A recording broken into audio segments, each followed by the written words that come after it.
Welcome, dear listeners, to the timeless tale of The Little Prince. Penned by Antoine de Saint-Exupéry, this enchanting novella whisks you away to a universe where the essence of life, love, and humanity is explored through the innocent eyes of a young prince. Journey with us across celestial bodies, meet peculiar inhabitants, and discover profound truths hidden within the simplest things. The Little Prince is more than a story. It's a philosophical exploration of the adult world through the lens of childlike wonder. So prepare to embark on this magical, poetic voyage that beautifully reminds us to see with our hearts. Chapter 1. Once when I was 6 years old, I saw a magnificent picture in a book called True Stories from Nature, about the primeval forest. It was a picture of a boa constrictor in the act of swallowing an animal. In the book it said, "Boa constrictors swallow their prey whole, without chewing it. After that, they are not able to move, and they sleep through the 6 months that they need for digestion." I pondered deeply then over the adventures of the jungle, and after some work with a colored pencil, I succeeded in making my first drawing, my drawing number 1. I showed my masterpiece to the grown-ups and asked them whether the drawing frightened them. But they answered, "Frighten? Why should anyone be frightened by a hat?" My drawing was not a picture of a hat. It was a picture of a boa constrictor digesting an elephant. But since the grown-ups were not able to understand it, I made another drawing, my drawing number 2. I drew the inside of a boa constrictor so that the grown-ups could see it clearly. They always need to have things explained. The grown-ups' response this time was to advise me to lay aside my drawings of boa constrictors, whether from the inside or the outside, and devote myself instead to geography, history, arithmetic, and grammar. That is why, at the age of 6, I gave up what might have been a magnificent career as a painter. I had been disheartened by the failure of my drawing number 1 and my drawing number 2. Grown-ups never understand anything by themselves, and it is tiresome for children to be always and forever explaining things to them. So then I chose another profession and learned to pilot airplanes. I have flown a little over all parts of the world, and it is true that geography has been very useful to me. At a glance, I can distinguish China from Arizona. If one gets lost in the night, such knowledge is valuable. In the course of this life, I have had a great many encounters with a great many people who have been concerned with matters of consequence. I have lived a great deal among grown-ups. I have seen them intimately, close at hand, and that hasn't much improved my opinion of them. Whenever I met one of them who seemed to me at all clear-sighted, I tried the experiment of showing him my drawing number 1, which I have always kept. I would try to find out, so if this was a person of true understanding. But whoever it was, he or she would always say, "That is a hat." Then I would never talk to that person about boa constrictors or primeval forests or stars. I would bring myself down to his level. I would talk to him about bridge and golf and politics and neckties. And the grown-up would be greatly pleased to have met such a sensible man. Chapter 2. So I lived my life alone, without anyone that I could really talk to, until I had an accident with my plane in the desert of Sahara 6 years ago. Something was broken in my engine, and as I had with me neither a mechanic nor any passengers, I set myself to attempt the difficult repairs all alone. It was a question of life or death for me. I had scarcely enough drinking water to last a week. The first night, then, I went to sleep on the sand, 1,000 miles from any human habitation. I was more isolated than a shipwrecked sailor on a raft in the middle of the ocean. Thus you can imagine my amazement at sunrise when I was awakened by an odd little voice. It said, "If you please, draw me a sheep." What? Draw me a sheep! I jumped to my feet, completely thunderstruck. I blinked my eyes hard. I looked carefully all around me, and I saw a most extraordinary small person who stood there examining me with great seriousness. Here you may see the best portrait that later I was able to make of him, but my drawing is certainly very much less charming than its model. That, however, is not my fault. The grown-ups discouraged me in my painter's career when I was 6 years old, and I never learned to draw anything. except boas from the outside and boas from the inside. Now I stared at this sudden apparition with my eyes fairly starting out of my head in astonishment. Remember, I had crashed in the desert 1,000 miles from any inhabited region, and yet my little man seemed neither to be straying uncertainly among the sands, nor to be fainting from fatigue or hunger or thirst or fear. Nothing about him gave any suggestion of a child lost in the middle of the desert, 1,000 miles from any human habitation. When at last I was able to speak, I said to him, "But what are you doing here?" And in answer, he repeated, very slowly, as if he were speaking of a matter of great consequence, "If you please, draw me a sheep." When a mystery is too overpowering, one dare not disobey. Absurd as it might seem to me, 1,000 miles from any human habitation and in danger of death, I took out of my pocket a sheet of paper and my fountain pen. But then I remembered how my studies had been concentrated on geography, history, arithmetic, and grammar, and I told the little chap, a little crossly too, that I did not know how to draw. He answered me, "That doesn't matter. Draw me a sheep." But I had never drawn a sheep, so I drew for him one of the 2 pictures I had drawn so often. It was that of the boa constrictor from the outside, and I was astounded to hear the little fellow greet it with, "No, no, no, I do not want an elephant inside a boa constrictor. A boa constrictor is a very dangerous creature, and an elephant is very cumbersome. Where I live, everything is very small. What I need is a sheep. Draw me a sheep." So then I made a drawing.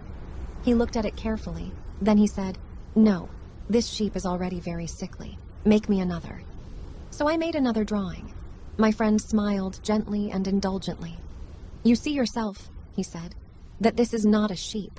This is a ram. It has horns." So then I did my drawing over once more, but it was rejected too, just like the others. "This one is too old. I want a sheep that will live a long time." By this time, my patience was exhausted because I was in a hurry to start taking my engine apart. So I tossed off this drawing, and I threw out an explanation with it. "This is only his box. The sheep you asked for is inside." I was very surprised to see a light break over the face of my young judge. "That is exactly the way I wanted it. Do you think that this sheep will have to have a great deal of grass?" "Why?" "Because where I live, everything is very small." "There will surely be enough grass for him," I said. "It is a very small sheep that I have given you." He bent his head over the drawing.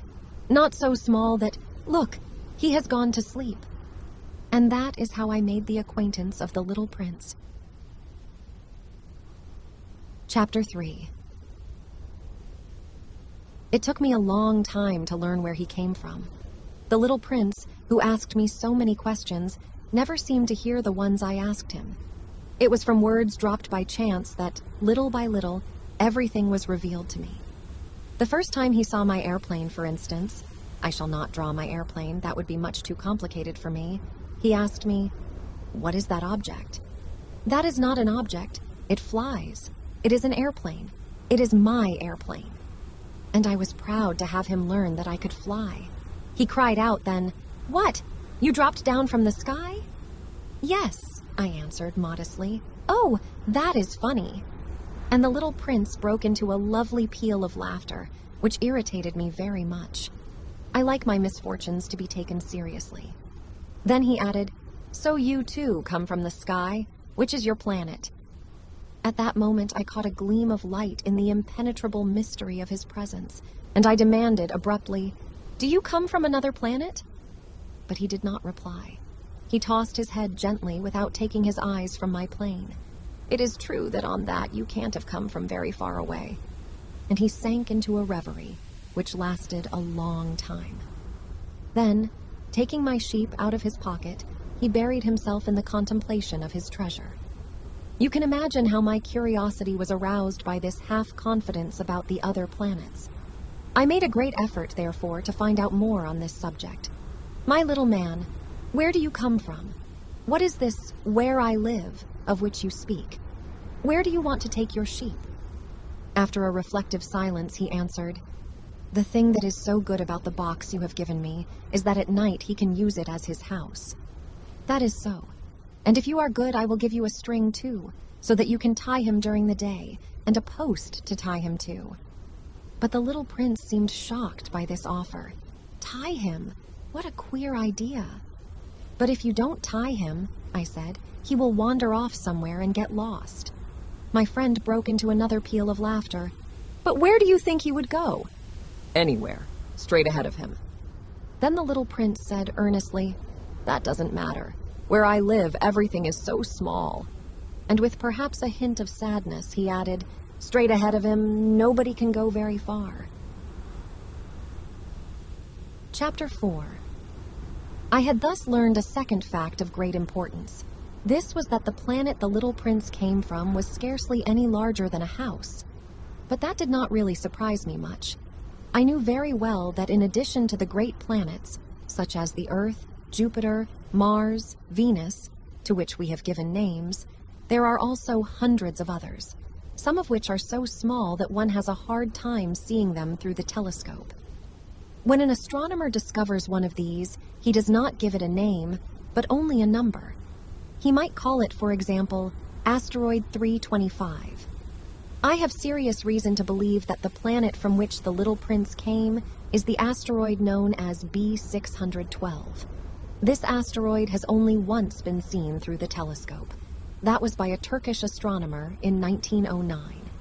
On making his discovery, the astronomer had presented it to the International Astronomical Congress in a great demonstration. But he was in Turkish costume, and so nobody would believe what he said. Grown-ups are like that. Fortunately, however, for the reputation of asteroid B612, a Turkish dictator made a law that his subjects, under pain of death, should change to European costume. So in 1920, the astronomer gave his demonstration all over again, dressed with impressive style and elegance. And this time, everybody accepted his report. If I have told you these details about the asteroid and made a note of its number for you, it is on account of the grown-ups and their ways. When you tell them that you have made a new friend, they never ask you any questions about essential matters. They never say to you, what does his voice sound like? What games does he love best? Does he collect butterflies? Instead, they demand, how old is he? How many brothers has he? How much does he weigh? How much money does his father make? Only from these figures do they think they have learned anything about him. If you were to say to the grown-ups, I saw a beautiful house made of rosy brick, with geraniums in the windows and doves on the roof, they would not be able to get any idea of that house at all. You would have to say to them, I saw a house that cost $20,000. Then they would exclaim, oh, what a pretty house that is. Just so, you might say to them, the proof that the little prince existed is that he was charming, that he laughed, and that he was looking for a sheep. If anybody wants a sheep, that is a proof that he exists. And what good would it do to tell them that? They would shrug their shoulders and treat you like a child. But if you said to them, the planet he came from is asteroid B612, then they would be convinced and leave you in peace from their questions. They are like that. One must not hold it against them. Children should always show great forbearance toward grown-up people. But certainly for us who understand life, figures are a matter of indifference. I should have liked to begin this story in the fashion of the fairy tales. I should have liked to say, once upon a time there was a little prince who lived on a planet that was scarcely any bigger than himself, and who had need of a sheep. To those who understand life, that would have given a much greater air of truth to my story. For I do not want anyone to read my book carelessly. I have suffered too much grief in setting down these memories. 6 years have already passed since my friend went away from me with his sheep. If I try to describe him here, it is to make sure that I shall not forget him. To forget a friend is sad. Not everyone has had a friend, and if I forget him, I may become like the grown-ups who are no longer interested in anything but figures. It is for that purpose, again, that I have bought a box of paints and some pencils. It is hard to take up drawing again at my age, when I have never made any pictures except those of the boa constrictor from the outside and the boa constrictor from the inside, since I was 6. I shall certainly try to make my portraits as true to life as possible. But I am not at all sure of success. One drawing goes along all right, and another has no resemblance to its subject. I make some errors, too, in the little prince's height. In one place he is too tall, and in another too short. And I feel some doubts about the color of his costume. So I fumble along as best I can, now good, now bad, and I hope generally fair to middling. In certain more important details, I shall make mistakes also. But that is something that will not be my fault. My friend never explained anything to me. He thought perhaps that I was like himself. But I, alas, do not know how to see sheep through the walls of boxes. Perhaps I am a little like the grown-ups. I have had to grow old. Chapter 5. As each day passed, I would learn in our talk something about the little prince's planet, his departure from it, his journey. The information would come very slowly, as it might chance to fall from his thoughts. It was in this way that I heard, on the third day, about the catastrophe of the baobabs. This time, once more, I had the sheep to thank for it. For the little prince asked me abruptly, as if seized by a grave doubt, "It is true, isn't it, that sheep eat little bushes?" "Yes, that is true." "Ah, I'm glad." I did not understand why it was so important that sheep should eat little bushes. But the little prince added, "Then it follows that they also eat baobabs?" I pointed out to the little prince that baobabs were not little bushes, but on the contrary, trees as big as castles, and that even if he took a whole herd of elephants away with him, the herd would not eat up one single baobab. The idea of the herd of elephants made the little prince laugh. "We would have to put them one on top of the other," he said. But he made a wise comment. "Before they grow so big, the baobabs start out by being little." "That is strictly correct," I said. "But why do you want the sheep to eat the little baobabs?" He answered me at once. "Oh, come, come," as if he were speaking of something that was self-evident. And I was obliged to make a great mental effort to solve this problem without any assistance. Indeed, as I learned, there were on the planet where the little prince lived, as on all planets, good plants and bad plants. In consequence, there were good seeds from good plants and bad seeds from bad plants. But seeds are invisible. They sleep deep in the heart of the earth's darkness until someone among them is seized with the desire to awaken. Then this little seed will stretch itself and begin, timidly at first, to push a charming little sprig inoffensively upward toward the sun. If it is only a sprout of radish or the sprig of a rose bush, one would let it grow wherever it might wish. But when it is a bad plant, one must destroy it as soon as possible, the very first instant that one recognizes it. Now there were some terrible seeds on the planet that was the home of the little prince, and these were the seeds of the baobab.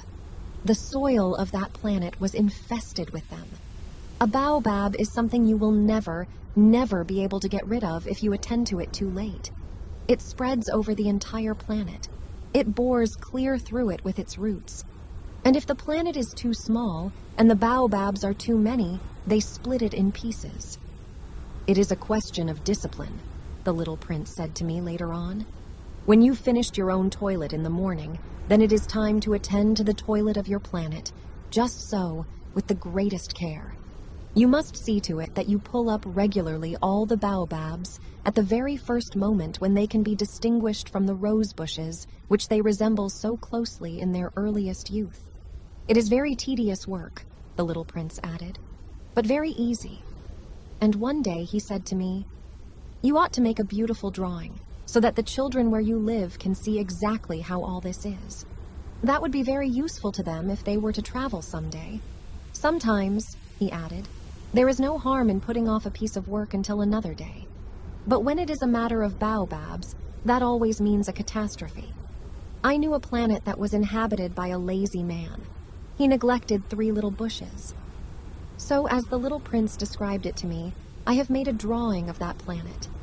I do not much like to take the tone of a moralist, but the danger of the baobabs is so little understood, and such considerable risks would be run by anyone who might get lost on an asteroid, that for once I am breaking through my reserve.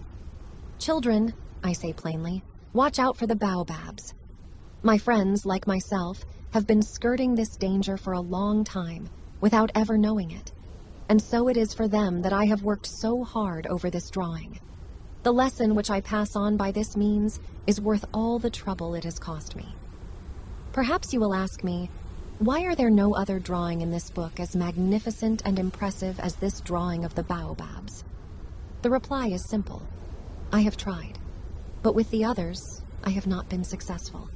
When I made the drawing of the baobabs, I was carried beyond myself by the inspiring force of urgent necessity. Chapter 6. Oh, little prince, bit by bit I came to understand the secrets of your sad little life. For a long time you had found your only entertainment in the quiet pleasure of looking at the sunset. I learned that new detail on the morning of the 4th day, when you said to me, "I am very fond of sunsets. Come, let us go look at a sunset now." "But we must wait," I said. "Wait? For what?" "For the sunset. We must wait until it is time." At first you seemed to be very much surprised, and then you laughed to yourself. You said to me, "I am always thinking that I am at home." Just so. Everybody knows that when it is noon in the United States, the sun is setting over France. If you could fly to France in 1 minute, you could go straight into the sunset right from noon. Unfortunately, France is too far away for that. But on your tiny planet, my little prince, all you need do is move your chair a few steps. You can see the day end and the twilight falling whenever you like. "One day," you said to me, "I saw the sunset 44 times. And a little later you added, "You know one loves the sunset when one is so sad." "Were you so sad then?" I asked, "on the day of the 44 sunsets?" But the little prince made no reply. Chapter 7. On the 5th day again, as always, it was thanks to the sheep. The secret of the little prince's life was revealed to me. Abruptly, without anything to lead up to it, and as if the question had been born of long and silent meditation on his problem, he demanded, "A sheep, if it eats little bushes, does it eat flowers too?" "A sheep," I answered, "eats anything it finds in its reach." "Even flowers that have thorns?" "Yes, even flowers that have thorns." "Then the thorns, what use are they?" I did not know. At that moment, I was very busy trying to unscrew a bolt that had got stuck in my engine. I was very much worried, for it was becoming clear to me that the breakdown of my plane was extremely serious, and I had so little drinking water left that I had to fear for the worst. "The thorns, what use are they?" The little prince never let go of a question once he had asked it. As for me, I was upset over that bolt, and I answered with the first thing that came into my head. "The thorns are of no use at all. Flowers have thorns just for spite." "Oh." There was a moment of complete silence. Then the little prince flashed back at me with a kind of resentfulness. "I don't believe you. Flowers are weak creatures. They are naive. They reassure themselves as best they can. They believe that their thorns are terrible weapons." I did not answer. At that instant, I was saying to myself, if this bolt still won't turn, I am going to knock it out with the hammer. Again, the little prince disturbed my thoughts. "And you actually believe that the flowers—" "Oh, no," I cried. No, I don't believe anything. I answered you with the first thing that came into my head. Don't you see, I am very busy with matters of consequence." He stared at me, thunderstruck. "Matters of consequence." He looked at me there, with my hammer in my hand, my fingers black with engine grease, bending down over an object which seemed to him extremely ugly. "You talk just like the grown-ups." That made me a little ashamed. But he went on relentlessly. "You mix everything up together. You confuse everything." He was really very angry. He tossed his golden curls in the breeze. "One know a planet where there is a certain red-faced gentleman. He has never smelled a flower. He has never looked at a star. He has never loved anyone. He has never done anything in his life but add up figures. And all day he says over and over, just like you, 'I am busy with matters of consequence.' And that makes him swell up with pride. But he is not a man. He is a mushroom." "A what?" "A mushroom!" The little prince was now white with rage. "The flowers have been growing thorns for millions of years. For millions of years the sheep have been eating them just the same. And is it not a matter of consequence to try to understand why the flowers go to so much trouble to grow thorns which are never of any use to them?" Is the warfare between the sheep and the flowers not important?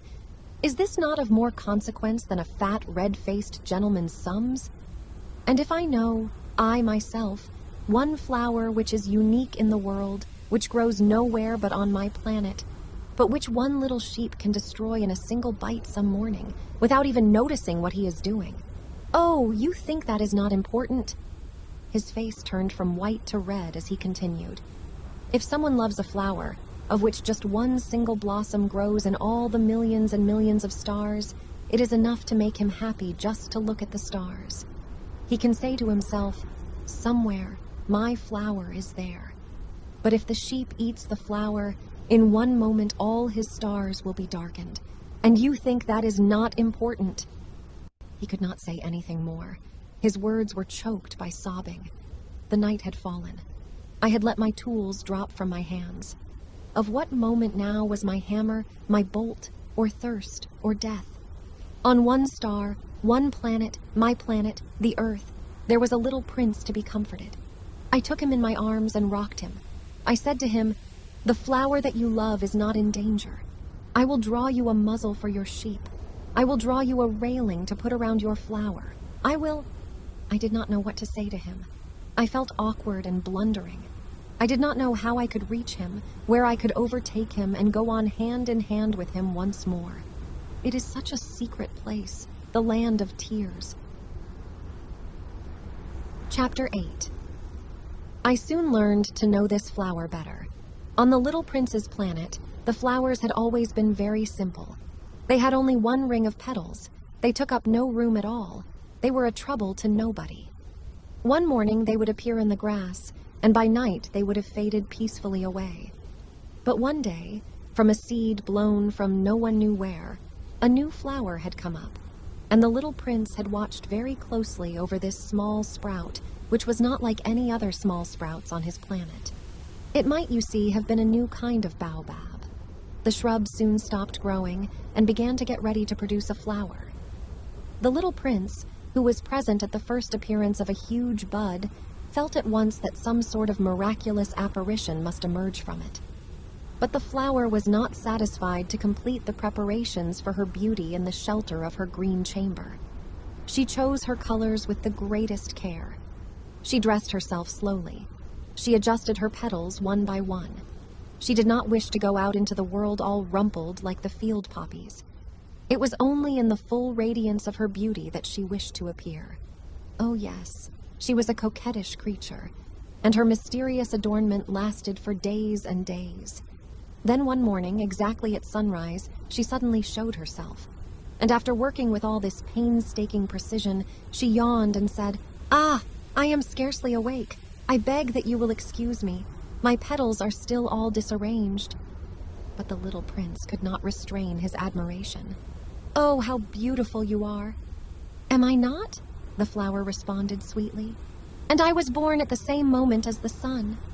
The little prince could guess easily enough that she was not any too modest, but how moving and exciting she was.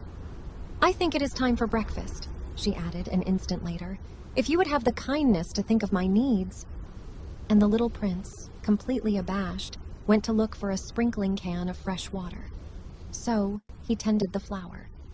So too, she began very quickly to torment him with her vanity, which was, if the truth be known, a little difficult to deal with. One day, for instance, when she was speaking of her 4 thorns, she said to the little prince, "Let the tigers come with their claws." "There are no tigers on my planet," the little prince objected. "And anyway, tigers do not eat weeds." "I am not a weed," the flower replied sweetly. "Please excuse me. I am not at all afraid of tigers," she went on, "but I have a horror of drafts. I suppose you wouldn't have a screen for me." "A horror of drafts? That is bad luck for a plant," remarked the little prince, and added to himself, "This flower is a very complex creature." "At night I want you to put me under a glass globe. It is very cold where you live, in the place I came from." But she interrupted herself at that point. She had come in the form of a seed. She could not have known anything of any other worlds. Embarrassed over having let herself be caught on the verge of such a naive untruth, She coughed 2 or 3 times in order to put the little prince in the wrong. The screen? I was just going to look for it when you spoke to me. Then she forced her cough a little more so that he should suffer from remorse just the same. So the little prince, in spite of all the goodwill that was inseparable from his love, had soon come to doubt her. He had taken seriously words which were without importance, and it made him very unhappy. I ought not to have listened to her, he confided to me one day. One never ought to listen to the flowers. One should simply look at them and breathe their fragrance. Mine perfumed all my planet, but I did not know how to take pleasure in all her grace. This tale of claws, which disturbed me so much, should only have filled my heart with tenderness and pity. And he continued his confidences. The fact is that I did not know how to understand anything. I ought to have judged by deeds and not by words. She cast her fragrance and her radiance over me. I ought never to have run away from her. I ought to have guessed all the affection that lay behind her poor little stratagems. Flowers are so inconsistent. But I was too young to know how to love her. Chapter 9. I believe that for his escape, he took advantage of the migration of a flock of wild birds. On the morning of his departure, he put his planet in perfect order. He carefully cleaned out his active volcanoes. He possessed 2 active volcanoes, and they were very convenient for heating his breakfast in the morning. He also had 1 volcano that was extinct, but, as he said, one never knows. So he cleaned out the extinct volcano, too. If they are well cleaned out, volcanoes burn slowly and steadily, without any eruptions. Volcanic eruptions are like fires in a chimney. On our Earth, we are obviously much too small to clean out our volcanoes. That is why they bring no end of trouble upon us. The little prince also pulled up, with a certain sense of dejection, the last little shoots of the baobabs. He believed that he would never want to return. But on this last morning, all these familiar tasks seemed very precious to him. And when he watered the flower for the last time and prepared to place her under the shelter of her glass globe, he realized that he was very close to tears. "Goodbye," he said to the flower, but she made no answer. "Goodbye," he said again. The flower coughed, but it was not because she had a cold. "I have been silly," she said to him at last. "I ask your forgiveness. Try to be happy." He was surprised by this absence of reproaches. He stood there all bewildered, the glass globe held arrested in midair. He did not understand this quiet sweetness. "Of course I love you," the flower said to him. "It is my fault that you have not known it all the while. That is of no importance, but you have been just as foolish as I. Try to be happy. Let the glass globe be. I don't want it anymore. But the wind, my cold is not so bad as all that. The cool night air will do me good. I am a flower. But the animals, well, I must endure the presence of 2 or 3 caterpillars if I wish to become acquainted with the butterflies. It seems that they are very beautiful, and if not the butterflies and the caterpillars, who will call upon me? You will be far away. As for the large animals, I am not at all afraid of any of them. I have my claws." And naively she showed her 4 thorns. Then she added, "Don't linger like this. You have decided to go away. Now go," for she did not want him to see her crying. She was such a proud flower. Chapter 10. He found himself in the neighborhood of the asteroids 325, 326, 327, 328, 329, and 330. He began, therefore, by visiting them in order to add to his knowledge. The first of them was inhabited by a king. Clad in royal purple and ermine, he was seated upon a throne which was at the same time both simple and majestic. "Ah, here is a subject," exclaimed the king when he saw the little prince coming. And the little prince asked himself, how could he recognize me when he had never seen me before? He did not know how the world is simplified for kings. To them, all men are subjects. "Approach, so that I may see you better," said the king, who felt consumingly proud of being at last a king over somebody.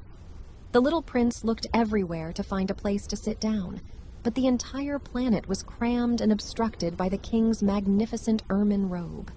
So he remained standing upright, and since he was tired, he yawned. "It is contrary to etiquette to yawn in the presence of a king," the monarch said to him. "I forbid you to do so." "I can't help it.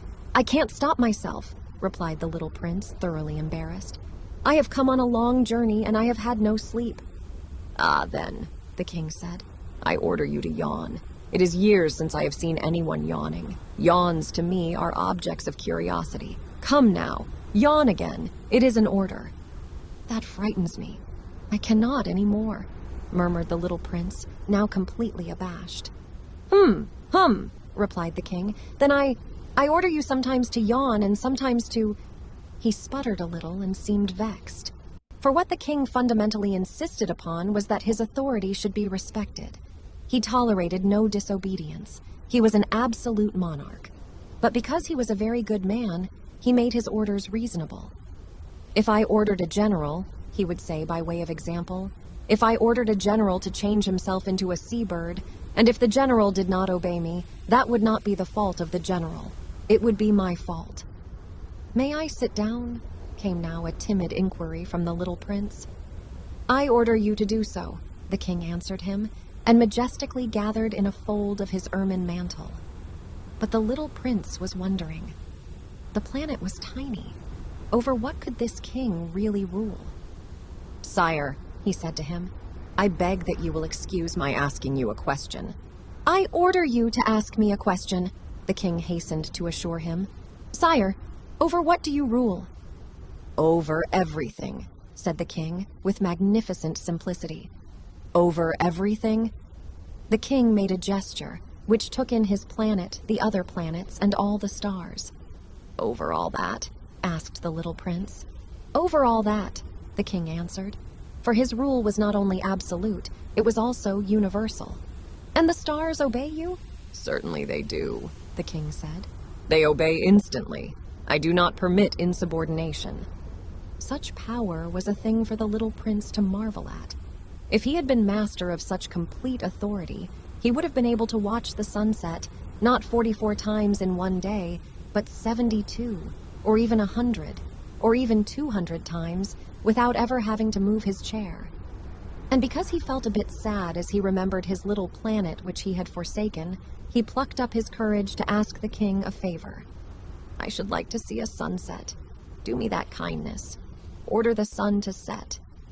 "If I ordered a general to fly from one flower to another like a butterfly, or to write a tragic drama, or to change himself into a seabird, and if the general did not carry out the order that he had received, which one of us would be in the wrong?"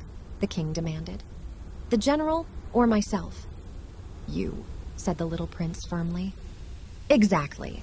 One must require from each one the duty which each one can perform," the king went on.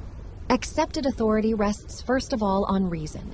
If you ordered your people to go and throw themselves into the sea, they would rise up in revolution. I have the right to require obedience because my orders are reasonable." "Then my sunset?" the little prince reminded him, for he never forgot a question once he had asked it. "You shall have your sunset. I shall command it, but, according to my science of government, I shall wait until conditions are favorable." "When will that be?" inquired the little prince. Replied the king, and before saying anything else, he consulted a bulky almanac.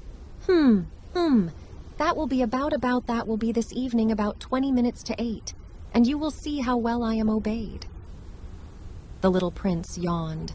He was regretting his lost sunset, and then, too, he was already beginning to be a little bored.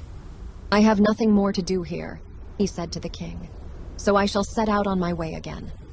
"Do not go," said the king, who was very proud of having a subject. "Do not go. I will make you a minister." "Minister of what?" "Minister of justice. But there is nobody here to judge." "We do not know that," the king said to him. "I have not yet made a complete tour of my kingdom. I am very old. There is no room here for a carriage, and it tires me to walk." "Oh, but I have looked already," said the little prince, turning around to give one more glance to the other side of the planet. On that side, as on this, There was nobody at all. "Then you shall judge yourself," the king answered. "That is the most difficult thing of all. It is much more difficult to judge oneself than to judge others. If you succeed in judging yourself rightly, then you are indeed a man of true wisdom." "Yes," said the little prince, "but I can judge myself anywhere. I do not need to live on this planet." "Hmm, said the king. "I have good reason to believe that somewhere on my planet there is an old rat. I hear him at night. You can judge this old rat. From time to time you will condemn him to death. Thus his life will depend on your justice. But you will pardon him on each occasion, for he must be treated thriftily.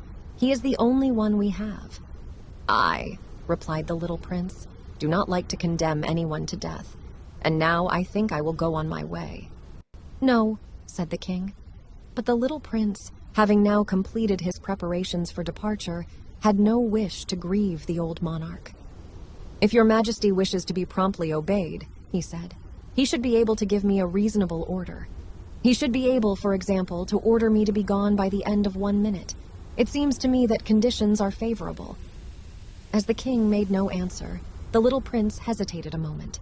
Then, with a sigh, he took his leave.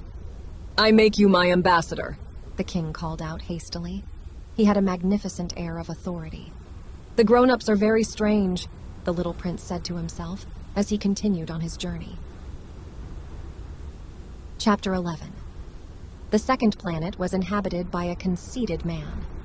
Ah! I am about to receive a visit from an admirer," he exclaimed from afar when he first saw little Prince coming. For to conceited men, all other men are admirers. "Good morning," said the little prince. "That is a queer hat you are wearing." "It is a hat for salutes," the conceited man replied. "It is to raise in salute when people acclaim me. Unfortunately, nobody at all ever passes this way." "Yes?" said the little prince, who did not understand what the conceited man was talking about. "Clap your hands, one against the other," the conceited man now directed him. The little prince clapped his hands. The conceited man raised his hat in a modest salute. "This is more entertaining than the visit to the king," the little prince said to himself, and he began again to clap his hands, one against the other. The conceited man again raised his hat in salute. After 5 minutes of this exercise, the little prince grew tired of the game's monotony. "And what should one do to make the hat come down?" he asked. But the conceited man did not hear him. Conceited people never hear anything but praise. "Do you really admire me very much?" he demanded of the little prince. "What does that mean, admire?" "To admire means that you regard me as the handsomest, the best dressed, the richest, and the most intelligent man on this planet. But you are the only man on your planet. Do me this kindness. Admire me just the same." "I admire you," said the little prince, shrugging his shoulders slightly. "But what is there in that to interest you so much?" And the little prince went away. "The grown-ups are certainly very odd," he said to himself as he continued on his journey. Chapter 12. The next planet was inhabited by a tippler. This was a very short visit, but it plunged the little prince into deep dejection. "What are you doing there?" he said to the tippler, whom he found settled down in silence before a collection of empty bottles and also a collection of full bottles. "I am drinking," replied the tippler with a lugubrious air. "Why are you drinking?" demanded the little prince. "So that I may forget," replied the tippler. "Forget what?" inquired the little prince, who already was sorry for him. "Forget that I am ashamed," the tippler confessed, hanging his head. "Ashamed of what?" insisted the little prince, who wanted to help him. "Ashamed of drinking." The tippler brought his speech to an end and shut himself up in an impregnable silence. And the little prince went away, puzzled. "The grown-ups are certainly very, very odd," he said to himself as he continued on his journey. Chapter 13. The fourth planet belonged to a businessman. This man was so much occupied that he did not even raise his head at the little prince's arrival. "Good morning," the little prince said to him. "Your cigarette has gone out." 3 and 2 make 5. 5 and 7 make 12. 12 and 3 make 15. Good morning. 15 and 7 make 22. 22 and 6 make 28. I haven't time to light it again. 26 and 5 make 31. Phew! Then that makes 501,622,731. 500 million what? Asked the little prince. Eh? Are you still there? 501 million? I can't stop. I have so much to do. I am concerned with matters of consequence. I don't amuse myself with balderdash. 2 and 5 make 7. 501 million what? Repeated the little prince, who never in his life had let go of a question once he had asked it. The businessman raised his head. During the 54 years that I have inhabited this planet, I have been disturbed only 3 times. The first time was 22 years ago, when some giddy goose fell from goodness knows where. He made the most frightful noise that resounded all over the place, and I made 4 mistakes in my addition. The second time, 11 years ago, I was disturbed by an attack of rheumatism. I don't get enough exercise. I have no time for loafing. The third time, well, this is it. I was saying then 501 millions. Millions of what? The businessman suddenly realized that there was no hope of being left in peace until he answered this question. Millions of those little objects, he said, which one sometimes sees in the sky. Flies? Oh no, little glittering objects. Bees? Oh no, little golden objects that set lazy men to idle dreaming. As for me, I am concerned with matters of consequence. There is no time for idle dreaming in my life. Ah, you mean the stars? Yes, that's it. The stars. And what do you do with 500 millions of stars? 501,622,731. I am concerned with matters of consequence. I am accurate. And what do you do with these stars? What do I do with them? Yes. Nothing. I own them. You own the stars? Yes. But I have already seen a king who... Kings do not own. They reign over. It is a very different matter. And what good does it do you to own the stars? It does me the good of making me rich. And what good does it do you to be rich? It makes it possible for me to buy more stars, if any are discovered. This man, the little prince said to himself, reasons a little like my poor tippler. Nevertheless, he still had some more questions. How is it possible for one to own the stars? To whom do they belong? The businessman retorted peevishly. I don't know. To nobody. Then they belong to me because I was the first person to think of it. Is that all that is necessary? Certainly. When you find a diamond that belongs to nobody, it is yours. When you discover an island that belongs to nobody, it is yours. When you get an idea before anyone else, you take out a patent on it. It is yours. So with me, I own the stars because nobody else before me ever thought of owning them. Yes, that is true, said the little prince. And what do you do with them? I administer them, replied the businessman. I count them and recount them.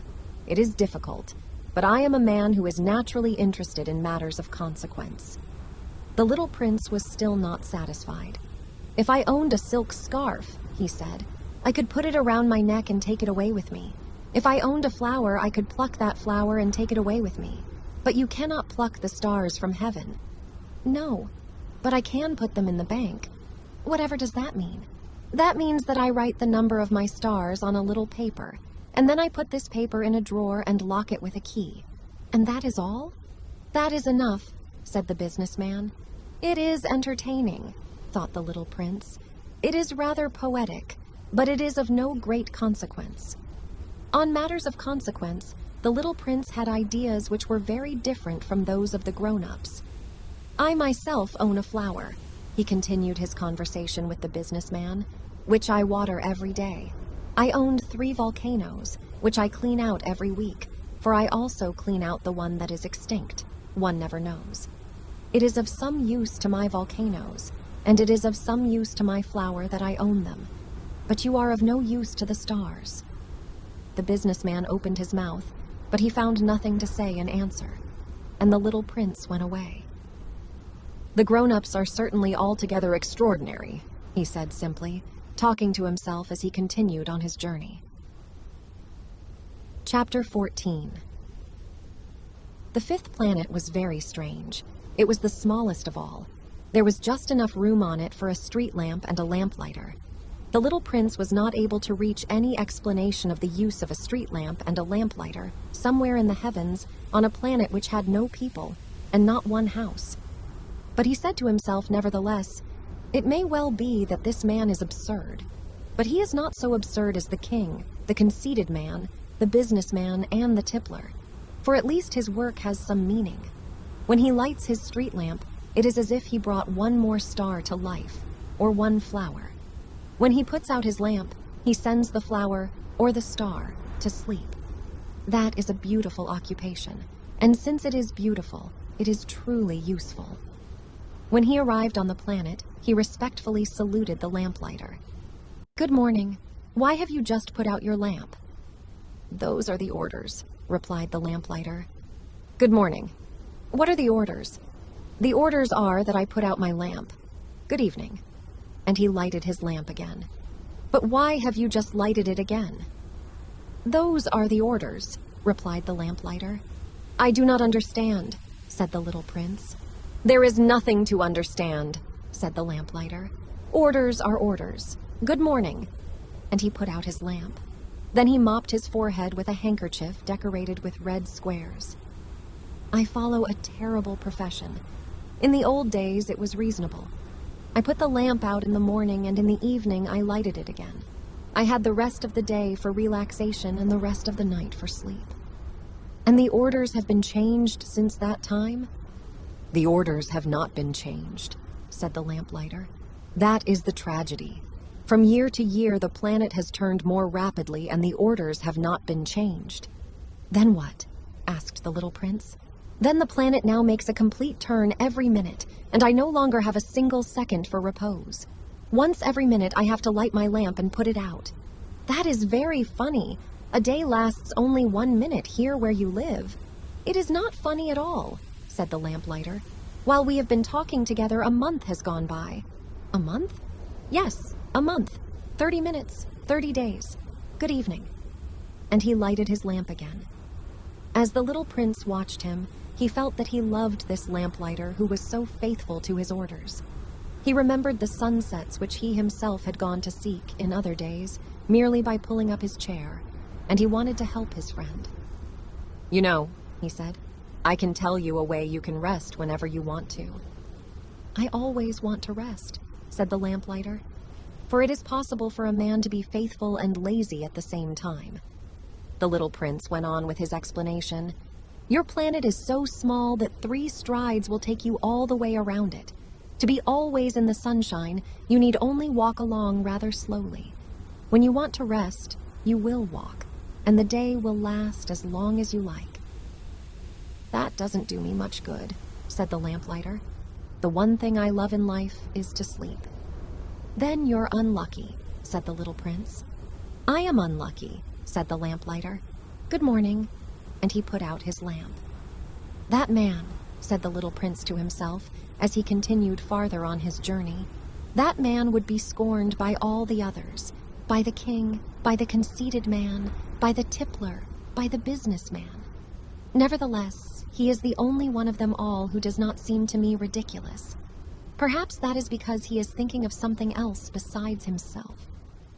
He breathed a sigh of regret and said to himself again, "That man is the only one of them all whom I could have made my friend. But his planet is indeed too small. There is no room on it for 2 people." What the little prince did not dare confess was that he was sorry most of all to leave this planet, because it was blessed every day with 1440 sunsets. Chapter 15. The 6th planet was 10 times larger than the last one. It was inhabited by an old gentleman who wrote voluminous books. "Oh, look! Here is an explorer!" he exclaimed to himself when he saw the little prince coming. The little prince sat down on the table and panted a little. He had already traveled so much and so far. "Where do you come from?" the old gentleman said to him. "What is that big book?" said the little prince. "What are you doing?" "I am a geographer," said the old gentleman. "What is a geographer?" asked the little prince. A geographer is a scholar who knows the location of all the seas, rivers, towns, mountains, and deserts. That is very interesting, said the little prince. Here at last is a man who has a real profession. And he cast a look around him at the planet of the geographer. It was the most magnificent and stately planet that he had ever seen. Your planet is very beautiful, he said. Has it any oceans? I couldn't tell you, said the geographer. Ah, the little prince was disappointed. Has it any mountains? I couldn't tell you, said the geographer. And towns and rivers and deserts? I couldn't tell you that either. But you are a geographer. Exactly, the geographer said. But I am not an explorer. I haven't a single explorer on my planet. It is not the geographer who goes out to count the towns, the rivers, the mountains, the seas, the oceans, and the deserts. The geographer is much too important to go loafing about. He does not leave his desk, but he receives the explorers in his study. He asks them questions, and he notes down what they recall of their travels. And if the recollections of anyone among them seem interesting to him, the geographer orders an inquiry into that explorer's moral character. Why is that? Because an explorer who told lies would bring disaster on the books of the geographer. So would an explorer who drank too much. Why is that? Asked the little prince. Because intoxicated men see double. Then the geographer would note down 2 mountains in a place where there was only one. I know someone, said the little prince, who would make a bad explorer. That is possible. Then, when the moral character of the explorer is shown to be good, an inquiry is ordered into his discovery. One goes to see it. No, that would be too complicated, but one requires the explorer to furnish proofs. For example, if the discovery in question is that of a large mountain, one requires that large stones be brought back from it. The geographer was suddenly stirred to excitement. But you come from far away. You are an explorer. You shall describe your planet to me. And having opened his big register, the geographer sharpened his pencil. The recitals of explorers are put down first in pencil. One waits until the explorer has furnished proofs before putting them down in ink. Well, said the geographer expectantly. Oh, where I live, said the little prince. It is not very interesting. It is all so small. I have 3 volcanoes. 2 volcanoes are active and the other is extinct, but one never knows. One never knows, said the geographer. I have also a flower. We do not record flowers, said the geographer. Why is that? The flower is the most beautiful thing on my planet. We do not record them, said the geographer, because they are ephemeral. What does that mean, ephemeral? Geographies, said the geographer, are the books which, of all books, are most concerned with matters of consequence. They never become old-fashioned. It is very rarely that a mountain changes its position. It is very rarely that an ocean empties itself of its waters. We write of eternal things. But extinct volcanoes may come to life again, the little prince interrupted. What does that mean, ephemeral? Whether volcanoes are extinct or alive, it comes to the same thing for us, said the geographer. The thing that matters to us is the mountain. It does not change. But what does that mean, ephemeral? Repeated the little prince, who never in his life had let go of a question once he had asked it. It means, which is in danger of speedy disappearance. Is my flower in danger of speedy disappearance? Certainly it is. My flower is ephemeral, the little prince said to himself, and she has only 4 thorns to defend herself against the world. And I have left her on my planet, all alone. That was his first moment of regret. But he took courage once more. What place would you advise me to visit now? He asked. The planet Earth, replied the geographer. It has a good reputation. And the little prince went away, thinking of his flower. Chapter 16. So then the 7th planet was the Earth. The Earth is not just an ordinary planet. One can count there 111 7,000 geographers, 900,000 businessmen, 7,500,000 tipplers, 311 million conceited men, that is to say, about 2 billion grown-ups. To give you an idea of the size of the Earth, I will tell you that before the invention of electricity, it was necessary to maintain, over the whole of the 6 continents, a veritable army of 462,511 lamplighters for the street lamps. Seen from a slight distance, that would make a splendid spectacle. The movements of this army would be regulated like those of the ballet and the opera. First would come the turn of the lamplighters of New Zealand and Australia. Having set their lamps alight, these would go off to sleep. Next, the lamplighters of China and Siberia would enter for their steps in the dance, and then they too would be waved back into the wings. After that would come the turn of the lamplighters of Russia and the Indies, then those of Africa and Europe, then those of South America, then those of North America. And never would they make a mistake in the order of their entry upon the stage. It would be magnificent. Only the man who was in charge of the single lamp at the North Pole and his colleague who was responsible for the single lamp at the South Pole, only these two would live free from toil and care. They would be busy twice a year. Chapter 17. When one wishes to play the wit, he sometimes wanders a little from the truth. I have not been altogether honest in what I have told you about the lamplighters, and I realize that I run the risk of giving a false idea of our planet to those who do not know it. Men occupy a very small place upon the earth. If the 2 billion inhabitants who people its surface were all to stand upright and somewhat crowded together, as they do for some big public assembly, they could easily be put into one public square 20 miles long and 20 miles wide. All humanity could be piled up on a small Pacific islet. The grown-ups, to be sure, will not believe you when you tell them that. They imagine that they fill a great deal of space. They fancy themselves as important as the baobabs. You should advise them, then, to make their own calculations. They adore figures, and that will please them. But do not waste your time on this extra task. It is unnecessary. You have, I know, confidence in me. When the little prince arrived on the earth, he was very much surprised not to see any people. He was beginning to be afraid he had come to the wrong planet, when a coil of gold, the color of the moonlight, flashed across the sand. "Good evening," said the little prince courteously. "Good evening," said the snake. "What planet is this on which I have come down?" asked the little prince. "This is the earth. This is Africa," the snake answered. "Ah, then there are no people on the earth? This is the desert. There are no people in the desert. The earth is large," said the snake. The little prince sat down on a stone and raised his eyes toward the sky. "I wonder," he said, "whether the stars are set alight in heaven so that one day each one of us may find his own again. Look at my planet. It is right there above us. But how far away it is."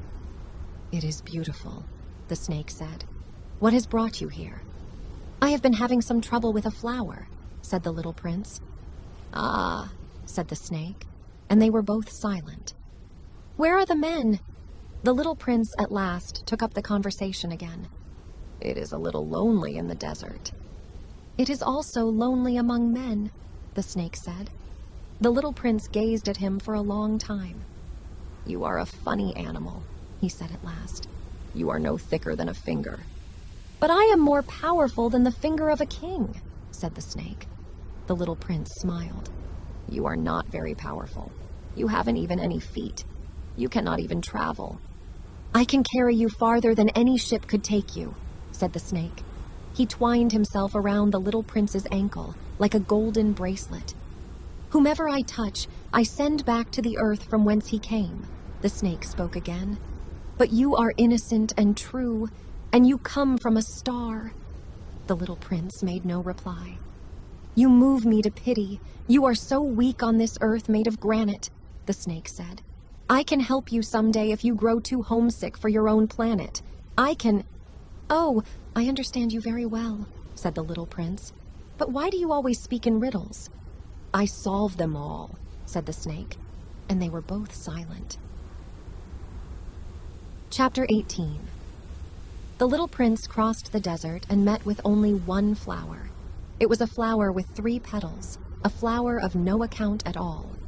"Good morning," said the little prince. "Good morning," said the flower. "Where are the men?" the little prince asked politely. The flower had once seen a caravan passing. "Men?" she echoed. "I think there are 6 or 7 of them in existence. I saw them several years ago, but one never knows where to find them. The wind blows them away. They have no roots, and that makes their life very difficult." "Goodbye," said the little prince. "Goodbye," said the flower. Chapter 19. After that, the little prince climbed a high mountain. The only mountains he had ever known were the 3 volcanoes, which came up to his knees, and he used the extinct volcano as a footstool. "From a mountain as high as this one," he said to himself, "I shall be able to see the whole planet at one glance, and all the people." But he saw nothing save peaks of rock that were sharpened like needles. "Good morning," he said courteously. "Good morning, good morning, good morning," answered the echo. "Who are you?" said the little prince. "Who are you? Who are you? Who are you?" answered the echo. "Be my friends. I am all alone," he said. "I am all alone, all alone, all alone," answered the echo. "What a queer planet," he thought. "It is altogether dry and altogether pointed and altogether harsh and forbidding, and the people have no imagination. They repeat whatever one says to them. On my planet I had a flower. She always was the first to speak." Chapter 20. But it happened that after walking for a long time through sand and rocks and snow, the little prince at last came upon a road, and all roads lead to the abodes of men. "Good morning," he said. He was standing before a garden, all abloom with roses. "Good morning," said the roses. The little prince gazed at them. They all looked like his flower. "Who are you?" he demanded, thunderstruck. "We are roses," the roses said. And he was overcome with sadness. His flower had told him that she was the only one of her kind in all the universe, and here were 5,000 of them, all alike, in one single garden. "She would be very much annoyed," he said to himself.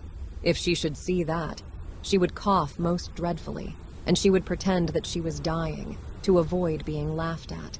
And I should be obliged to pretend that I was nursing her back to life, for if I did not do that, to humble myself also, she would really allow herself to die." Then he went on with his reflections. "I thought that I was rich, with a flower that was unique in all the world, and all I had was a common rose, and 3 volcanoes that come up to my knees, and one of them perhaps extinct forever. That doesn't make me a very great prince." And he lay down in the grass and cried. Chapter 21. It was then that the fox appeared. "Good morning," said the fox. "Good morning," the little prince responded politely, although when he turned around he saw nothing. "I am right here," the voice said, "under the apple tree." "Who are you?" asked the little prince, and added, "You are very pretty to look at." "I am a fox," the fox said. "Come and play with me," proposed the little prince. "I am so unhappy." "I cannot play with you," the fox said. "I am not tamed." "Ah, please excuse me," said the little prince. But after some thought, he added, "What does that mean, tame?" "You do not live here," said the fox. "What is it that you are looking for?" "I am looking for men," said the little prince. "What does that mean, tame?"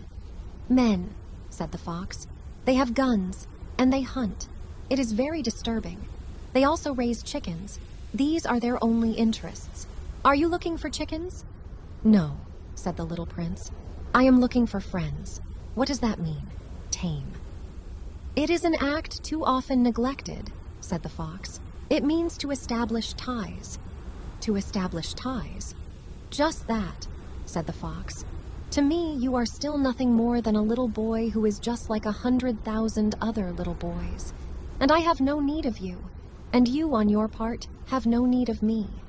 To you, I am nothing more than a fox like 100,000 other foxes. But if you tame me, then we shall need each other. To me, you will be unique in all the world. To you, I shall be unique in all the world." I am beginning to understand, said the little prince. There is a flower. I think that she has tamed me. It is possible, said the fox. On the earth, one sees all sorts of things. Oh, but this is not on the earth, said the little prince. The fox seemed perplexed and very curious. On another planet? Yes. Are there hunters on that planet? No. Ah, that is interesting. Are there chickens? No. Nothing is perfect, sighed the fox, but he came back to his idea. My life is very monotonous, the fox said. I hunt chickens, men hunt me. All the chickens are just alike, and all the men are just alike, and in consequence I am a little bored. But if you tame me, it will be as if the sun came to shine on my life. I shall know the sound of a step that will be different from all the others. Other steps send me hurrying back underneath the ground. Yours will call me, like music, out of my burrow. And then look. You see the grain fields down yonder? I do not eat bread. Wheat is of no use to me. The wheat fields have nothing to say to me, and that is sad. But you have hair that is the color of gold. Think how wonderful that will be when you have tamed me. The grain, which is also golden, will bring me back the thought of you, and I shall love to listen to the wind in the wheat. The fox gazed at the little prince for a long time. Please, tame me, he said. I want to, very much, the little prince replied, but I have not much time. I have friends to discover and a great many things to understand. One only understands the things that one tames, said the fox. Men have no more time to understand anything. They buy things already made at the shops. But there is no shop anywhere where one can buy friendship, and so men have no friends anymore. If you want a friend, tame me. What must I do to tame you? Asked the little prince. You must be very patient, replied the fox. First, you will sit down at a little distance from me, like that, in the grass. I shall look at you out of the corner of my eye, and you will say nothing. Words are the source of misunderstandings, but you will sit a little closer to me every day. The next day, the little prince came back. It would have been better to come back at the same hour, said the fox. If, for example, you come at 4 o'clock in the afternoon, then at 3 o'clock I shall begin to be happy. I shall feel happier and happier as the hour advances. At 4 o'clock I shall already be worrying and jumping about. I shall show you how happy I am. But if you come at just any time, I shall never know at what hour my heart is to be ready to greet you. One must observe the proper rites. What is a rite? Asked the little prince. Those also are actions too often neglected, said the fox. They are what make one day different from other days, 1 hour from other hours. There is a rite, for example, among my hunters. Every Thursday they dance with the village girls. So Thursday is a wonderful day for me. I can take a walk as far as the vineyards, but if the hunters danced at just any time, every day would be like every other day, and I should never have any vacation at all. So the little prince tamed the fox, and when the hour of his departure drew near, "Ah," said the fox, "I shall cry."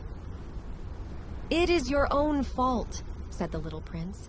"I never wished you any sort of harm, but you wanted me to tame you." "Yes, that is so," said the fox.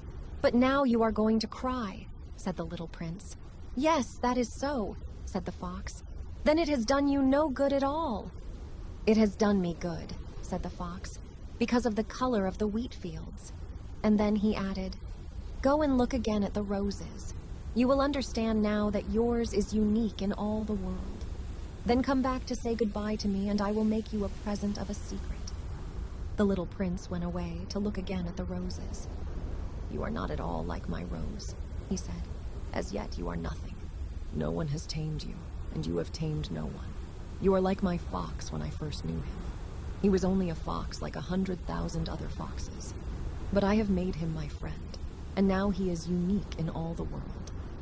And the roses were very much embarrassed. "You are beautiful, but you are empty," he went on. "One could not die for you. To be sure, an ordinary passerby would think that my rose looked just like you, the rose that belongs to me. But in herself alone, she is more important than all the hundreds of you other roses, because it is she that I have watered, because it is she that I have put under the glass globe. because it is she that I have sheltered behind the screen, because it is for her that I have killed the caterpillars, except the 2 or 3 that we saved to become butterflies, because it is she that I have listened to when she grumbled or boasted, or ever sometimes when she said nothing, because she is my rose. And he went back to meet the fox. Goodbye, he said. Goodbye, said the fox. And now here is my secret, a very simple secret. It is only with the heart that one can see rightly. What is essential is invisible to the eye. What is essential is invisible to the eye, the little prince repeated, so that he would be sure to remember. It is the time you have wasted for your rose that makes your rose so important. It is the time I have wasted for my rose, said the little prince, so that he would be sure to remember. Men have forgotten this truth, said the fox, but you must not forget it. You become responsible forever for what you have tamed. You are responsible for your rose. I am responsible for my rose, the little prince repeated, so that he would be sure to remember. Chapter 22. Good morning, said the little prince. Good morning, said the railway switchman. What do you do here? The little prince asked. I sort out travelers in bundles of 1,000, said the switchman. I send off the trains that carry them, now to the right, now to the left. And a brilliantly lighted express train shook the switchman's cabin as it rushed by with a roar like thunder. They are in a great hurry, said the little prince. What are they looking for? Not even the locomotive engineer knows that, said the switchman, and a second brilliantly lighted express thundered by in the opposite direction. Are they coming back already? Demanded the little prince. These are not the same ones, said the switchman. It is an exchange. Were they not satisfied where they were? Asked the little prince. No one is ever satisfied where he is, said the switchman, and they heard the roaring thunder of a third brilliantly lighted express. Are they pursuing the first travelers? Demanded the little prince. They are pursuing nothing at all, said the switchman. They are asleep in there, or if they are not asleep, they are yawning. Only the children are flattening their noses against the window panes.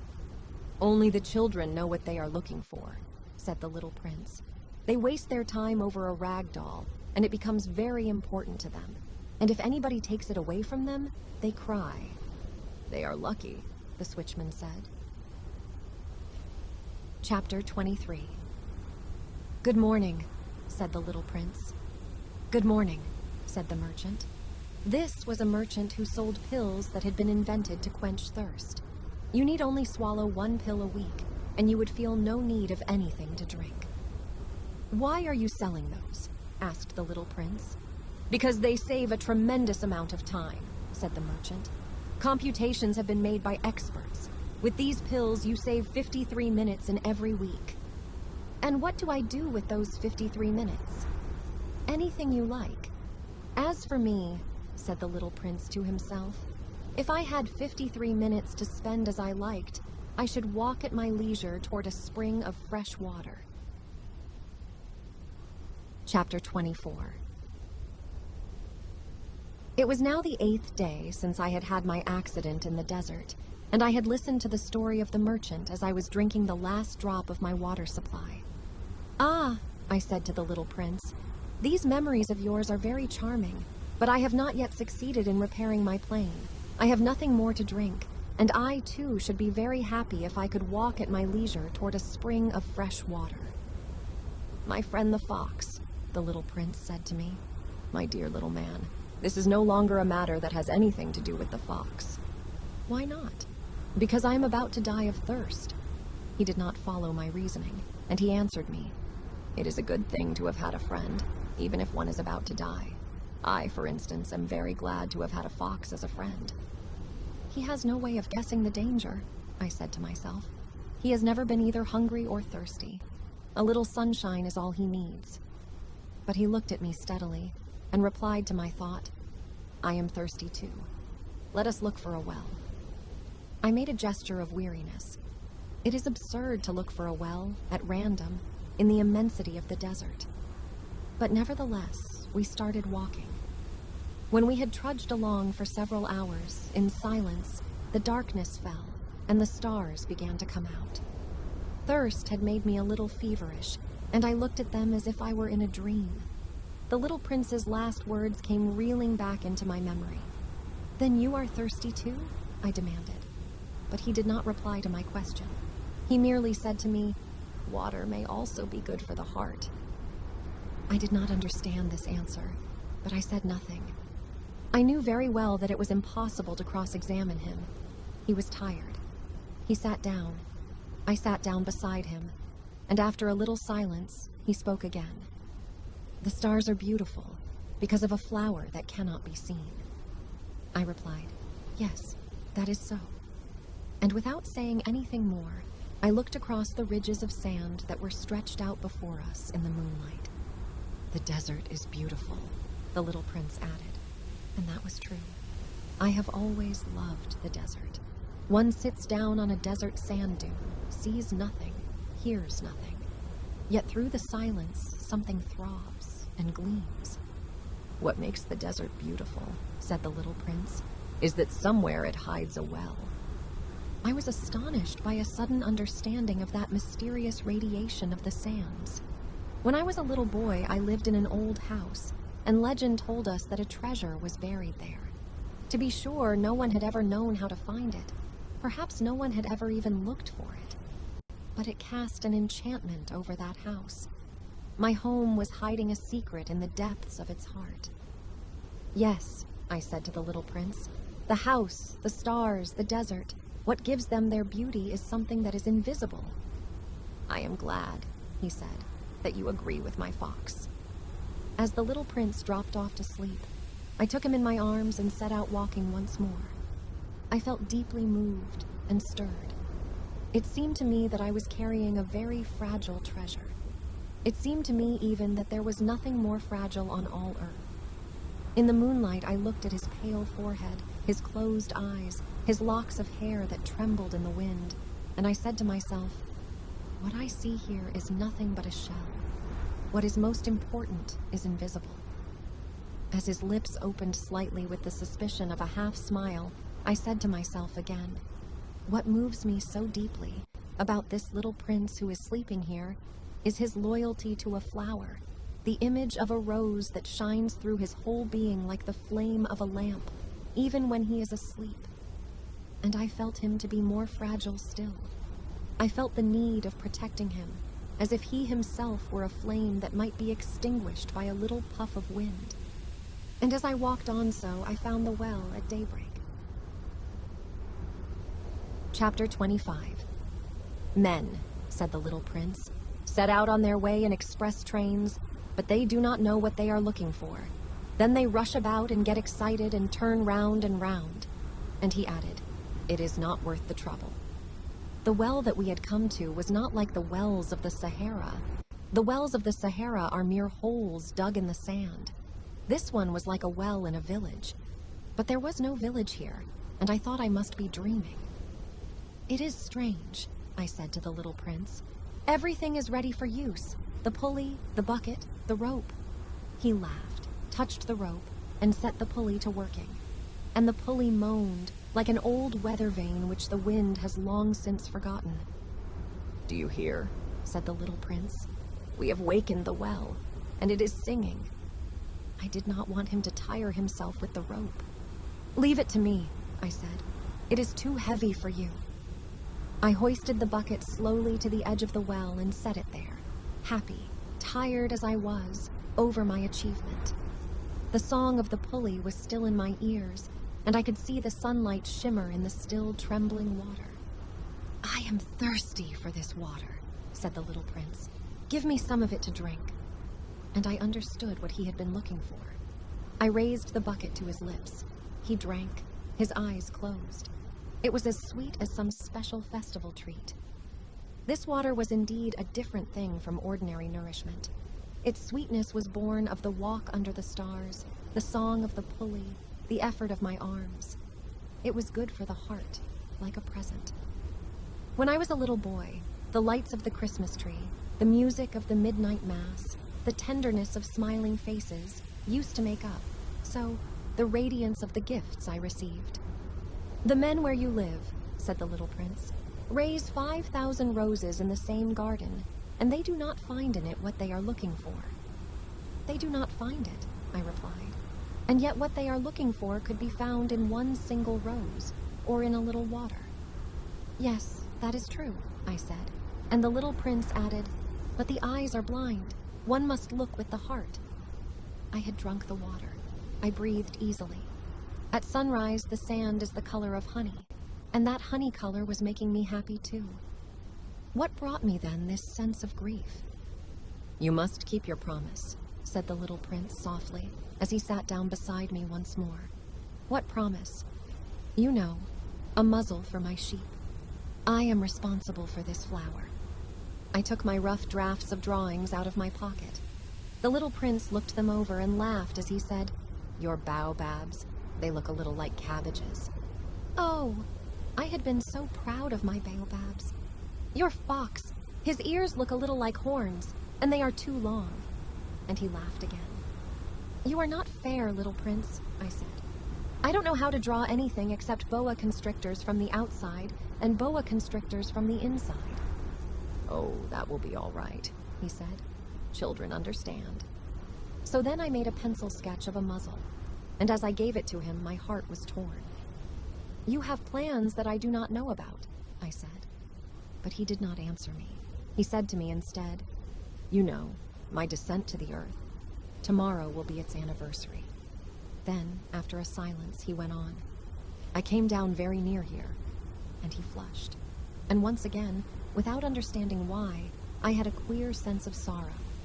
One question, however, occurred to me. Then it was not by chance that on the morning when I first met you, a week ago, you were strolling along like that, all alone, 1,000 miles from any inhabited region. You were on your back to the place where you landed? The little prince flushed again, and I added with some hesitancy, "Perhaps it was because of the anniversary." The little prince flushed once more. He never answered questions, but when one flushes, does that not mean yes? "Ah," I said to him, "I am a little frightened." But he interrupted me. "Now you must work. You must return to your engine. I will be waiting for you here. Come back tomorrow evening." But I was not reassured. I remembered the fox. One runs the risk of weeping a little if one lets himself be tamed. Chapter 26. Beside the well, there was the ruin of an old stone wall. When I came back from my work the next evening, I saw from some distance away my little Price sitting on top of a wall, with his feet dangling. And I heard him say, "Then you don't remember? This is not the exact spot." Another voice must have answered him, for he replied to it, "Yes, yes, it is the right day, but this is not the place." I continued my walk toward the wall. At no time did I see or hear anyone. The little prince, however, replied once again, "Exactly. You will see where my track begins, in the sand. You have nothing to do but wait for me there. I shall be there tonight." I was only 20 meters from the wall, and I still saw nothing. After a silence, the little prince spoke again. "You have good poison. You are sure that it will not make me suffer too long." I stopped in my tracks, my heart torn asunder, but still I did not understand. "Now go away," said the little prince. "I want to get down from the wall." I dropped my eyes then to the foot of the wall, and I leaped into the air. There before me, facing the little prince, was one of those yellow snakes that take just 30 seconds to bring your life to an end. Even as I was digging into my pocket to get out my revolver, I made a running step back. But at the noise I made, the snake let himself flow easily across the sand like the dying spray of a fountain, and, in no apparent hurry, disappeared, with a light metallic sound among the stones. I reached the wall just in time to catch my little man in my arms. His face was white as snow. "What does this mean?" I demanded. "Why are you talking with snakes?" I had loosened the golden muffler that he always wore. I had moistened his temples and had given him some water to drink. And now I did not dare ask him any more questions.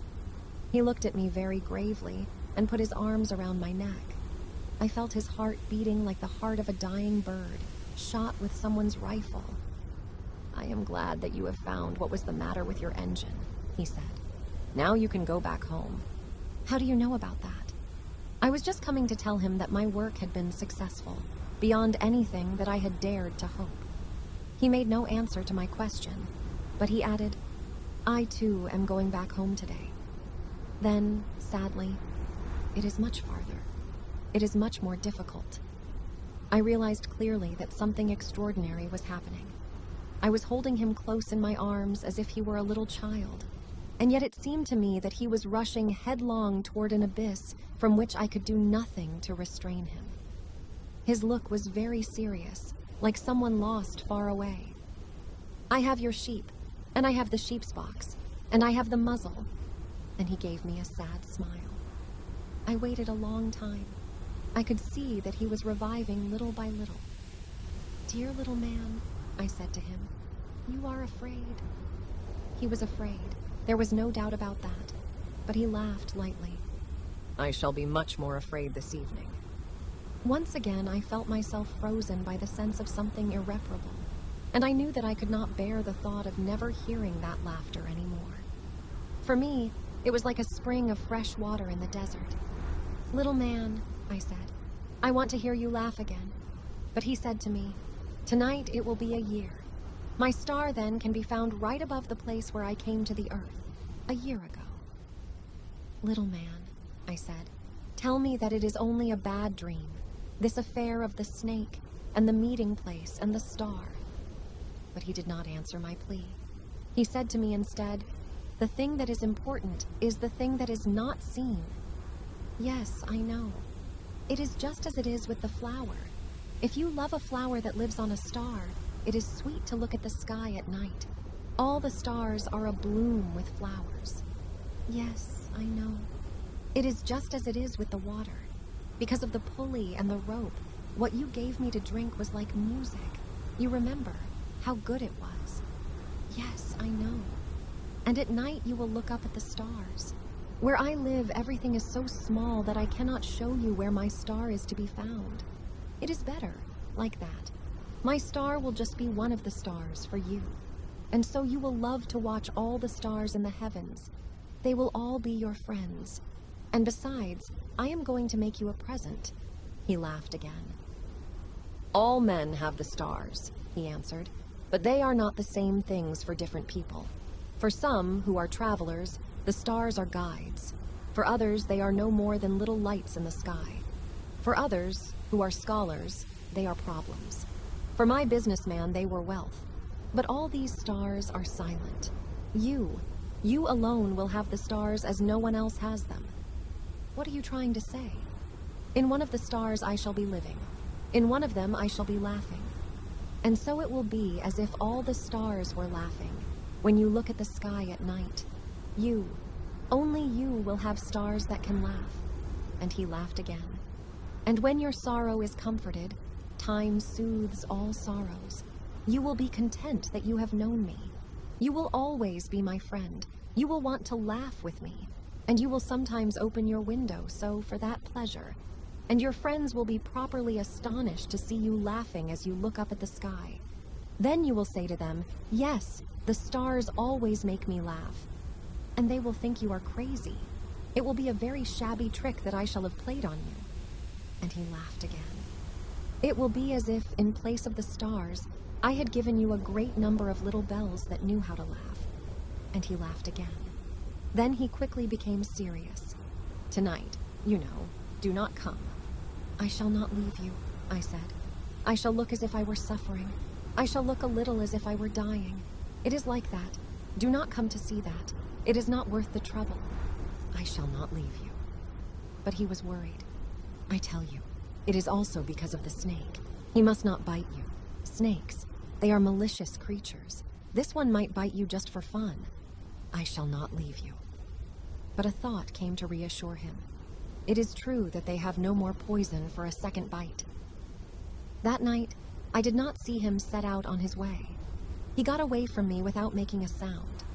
When I succeeded in catching up with him, he was walking along with a quick and resolute step. He said to me merely, "Ah, you are there," and he took me by the hand. But he was still worrying. "It was wrong of you to come. You will suffer. I shall look as if I were dead. And that will not be true. I said nothing. You understand? It is too far. I cannot carry this body with me. It is too heavy. I said nothing. But it will be like an old abandoned shell. There is nothing sad about old shells. I said nothing. He was a little discouraged, but he made one more effort. You know, it will be very nice. I too shall look at the stars. All the stars will be wells with a rusty pulley. All the stars will pour out fresh water for me to drink. I said nothing. That will be so amusing. You will have 500 million little bells, and I shall have 500 million springs of fresh water. And he too said nothing more, because he was crying. Here it is. Let me go on by myself. And he sat down, because he was afraid. Then he said again, You know, my flower, I am responsible for her. And she is so weak. She is so naive. She has 4 thorns of no use at all to protect herself against all the world. I too sat down because I was not able to stand up any longer. There now, that is all. He still hesitated a little. Then he got up. He took one step. I could not move. There was nothing but a flash of yellow close to his ankle. He remained motionless for an instant. He did not cry out. He fell as gently as a tree falls. There was not even any sound because of the sand. Chapter 27. And now 6 years have already gone by. I have never yet told this story. The companions who met me on my return were well content to see me alive. I was sad, but I told them, I am tired. Now my sorrow is comforted a little. That is to say, not entirely. But I know that he did go back to his planet because I did not find his body at daybreak. It was not such a heavy body. And at night, I love to listen to the stars. It is like 500 million little bells. But there is one extraordinary thing. When I drew the muzzle for the little prince, I forgot to add the leather strap to it. He will never have been able to fasten it on his sheep. So now I keep wondering, what is happening on his planet? Perhaps the sheep has eaten the flour. At one time I say to myself, surely not. The little prince shuts his flower under her glass globe every night, and he watches over his sheep very carefully. Then I am happy. And there is sweetness in the laughter of all the stars. But at another time I say to myself, at some moment or other one is absent-minded, and that is enough. On some one evening he forgot the glass globe, or the sheep got out without making any noise in the night. And then the little bells are changed to tears. Here, then, is a great mystery. For you who also love the little prince, and for me, nothing in the universe can be the same if somewhere, we do not know where, a sheep that we never saw has, yes or no, eaten a rose. Look up at the sky. Ask yourselves, is it yes or no? Has the sheep eaten the flower? And you will see how everything changes. And no grown-up will ever understand that this is a matter of so much importance. This is, to me, the loveliest and saddest landscape in the world. It is the same as that on the preceding page, but I have drawn it again to impress it on your memory. It is here that the little prince appeared on Earth and disappeared. Look at it carefully so that you will be sure to recognize it in case you travel someday to the African desert. And if you should come upon this spot, please do not hurry on. Wait for a time, exactly under the star. Then, if a little man appears who laughs, who has golden hair, and who refuses to answer questions, you will know who he is. If this should happen, please comfort me. Send me word that he has come back.